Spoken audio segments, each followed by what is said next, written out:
ഇന്നിപ്പോൾ P V Anvar U D എഫിലേക്കുള്ള പ്രവേശനമായി നമുക്കതിനെ നേരിട്ട് വ്യാഖ്യാനിക്കാൻ പറ്റുന്നില്ലെങ്കിലും യു ഡി എഫ് വേദിയിലേക്ക് പി വി അൻവർ ഇന്ന് ആദ്യമായിട്ട് എത്തുകയാണ്. 2 ചടങ്ങുകളിൽ പങ്കെടുക്കാൻ പോകുന്നു. അത് എന്ത് രാഷ്ട്രീയ സൂചനയാണ് കൊടുക്കുന്നത്? അൻവറിന്റെ യു ഡി എഫ് പ്രവേശനം ഉറപ്പായി കഴിഞ്ഞു എന്നുള്ളതാണ് ആദ്യത്തെ ഉത്തരം. പ്രത്യേകിച്ച് ഇന്നലെ മുസ്ലിം ലീഗ് സംസ്ഥാന കമ്മിറ്റി സംഘടിപ്പിച്ച പരിപാടിയിൽ തന്നെ യു ഡി എഫിന്റെ മുന്നണിയിൽ നിന്ന് പുറത്ത് പങ്കെടുത്ത ഏക നേതാവ് പി വി അൻവർ മാത്രം. അപ്പോൾ തന്നെ നമ്മൾ അത് ഏകദേശം ഉറപ്പിച്ചു കഴിഞ്ഞിരിക്കും. നേരത്തെ തന്നെ അൻവർ ഓൾറെഡി കത്ത് കൊടുത്ത് കാത്തു നിൽക്കുന്ന ഒരാളെയാണ് ഇത്തരത്തിൽ വേദികളിലേക്ക് ക്ഷണിക്കുന്നത് ഇല്ലെങ്കിൽ സ്വീകരിക്കുന്നത് എന്നുള്ള പ്രത്യേകത കൂടിയുണ്ട്. അപ്പോൾ എന്തായാലും P V Anvar U D എഫിലേക്ക് എത്തുമെന്നുള്ള കാര്യത്തിൽ നമുക്ക് ഏകദേശം ഉറപ്പായി കഴിഞ്ഞു. പക്ഷേ അപ്പോഴും നമ്മുടെ മുമ്പിലെ സംശയം നേരത്തെ അരുണൊക്കെ സൂചിപ്പിച്ചതുപോലുള്ള തൃണമൂൽ കോൺഗ്രസിന്റെ ഭാഗമായിക്കൊണ്ട് തന്നെ അൻവറിനെ അക്കോമഡേറ്റ് ചെയ്യപ്പെടും എന്നുള്ളതാണ്. അത് വലിയ ദേശീയ തലത്തിലടക്കം അനുമതി ലഭിച്ചതിന് ശേഷമായിരിക്കും ഒരു പക്ഷേ അത്തരമൊരു നീക്കത്തിലേക്ക് പോകാൻ കോൺഗ്രസ് നേതൃത്വത്തിന് സാധിക്കുള്ളൂ. എന്തായാലും പി വി അൻവർ യു ഡി എഫിൻ്റെ ഭാഗമാകാൻ പോകുന്നു എന്നുള്ള തെളിവായി ഇന്നത്തെ യു ഡി എഫിൻ്റെ മലയോര യാത്ര മാറുന്നു.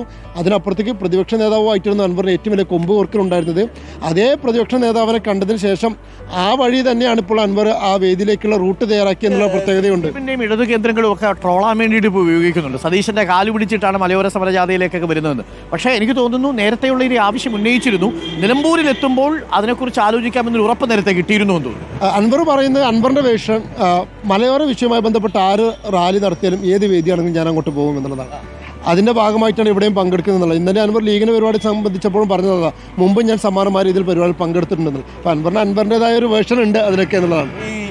വി ഡി സതീശന്റെ ഈ മലയോര സമരജാഥയ്ക്ക് വേണ്ടത്ര മാധ്യമ പിന്തുണ കിട്ടുന്നില്ല എന്നൊരു പരാതി ഉണ്ടായിരുന്നു കേട്ടോ അദ്ദേഹത്തിന്. അപ്പോൾ നമ്മളിന്ന് ആ സ്ഥലത്തേക്ക് തന്നെ വന്നിരിക്കുക. ഇന്നിപ്പോൾ നിലമ്പൂരിൽ അൻവറിന്റെ പ്രവേശനം കൂടി അതോടെ അത്യാവശ്യം മാധ്യമ ശ്രദ്ധ കിട്ടുന്നു എന്നുള്ളതാണ്. ലീഗിന്റെ പരിപാടിയിൽ സംഭവിച്ചത് ലീഗ് 10 കവളപ്പാറയിൽ 10 കുടുംബങ്ങൾക്ക് വീട് നൽകുന്നുണ്ടായിരുന്നു. അപ്പോൾ വലിയ മാധ്യമ ശ്രദ്ധ കിട്ടുന്നില്ല എന്നുള്ള പരാതി ലീഗിനുണ്ടായിരുന്നു. പിന്നീട് അപ്രതീക്ഷിതമായി അൻവർ എത്തിയതോടെ വേണ്ടുവോളം ശ്രദ്ധ പരിപാടിക്ക് കിട്ടി. അതായത് സാധാരണ ഈ ഉദ്ഘാടനത്തിന് വേണ്ടിയിട്ട് നിങ്ങൾ ചില സെലിബ്രിറ്റികളെയൊക്കെ വിളിക്കുന്നത് പോലെ നിങ്ങളുടെ പരിപാടിക്ക് വേണ്ടത്ര മാധ്യമ ശ്രദ്ധ കിട്ടുന്നില്ലെങ്കിൽ പി വി അൻവറിനെ വിളിച്ചാൽ മതി. അതെന്തായാലും മാധ്യമ ശ്രദ്ധ കിട്ടും. പ്രത്യേകിച്ച് ലീഗ് പരിപാടിക്കും യു ഡി എഫിലെ കോൺഗ്രസിന്റെ പരിപാടിക്കും പി വി അൻവർ വന്നാൽ വാർത്തയാണ്. പി വി അൻവർ കോൺഗ്രസ് പരിപാടിയിൽ പങ്കെടുത്തു. അതല്ലെങ്കിൽ ഒരു മനുഷ്യൻ പോലും ആ ഭാഗത്ത് തിരിഞ്ഞു പോകത്തില്ല. അതാണ് വാസ്തവം. അല്ലൊരു വ്യാപാരികളുടെ ഒരു പരിപാടിയിലേക്ക് പി വി അൻവർ എന്ന വിവാദം നിൽക്കുന്ന സമയത്ത് വ്യാപാരി വ്യവസായ ഏകോപന സമിതിയുടെ ആ പരിപാടിക്ക് ഇതേപോലെ കിട്ടിയിട്ടില്ല. അന്ന് അവര് പറഞ്ഞ കാര്യം ഞങ്ങൾക്ക് മാർക്കറ്റ് ചെയ്യാൻ വേണ്ടി വിളിച്ചതാണ് എന്നുള്ളതാണ്. ഒരു മാർക്കറ്റിംഗ് പീസ് ആയിട്ട് മാറിയത് പൊളിറ്റിക്കൽ മാർക്കറ്റിംഗിന് ഗുണകരമാകുമോ എന്നുള്ളതാണ് ഒരു പ്രധാനപ്പെട്ട ചോദ്യം. എന്തായാലും യു ഡി എഫിന്റെ സമരവേദിയിലേക്ക് പി വി അൻവർ എത്തുന്നു എന്നതാണ് ഇന്നത്തെ വാർത്താ ദിനത്തിലെ ഏറ്റവും പ്രധാനപ്പെട്ട വാർത്ത.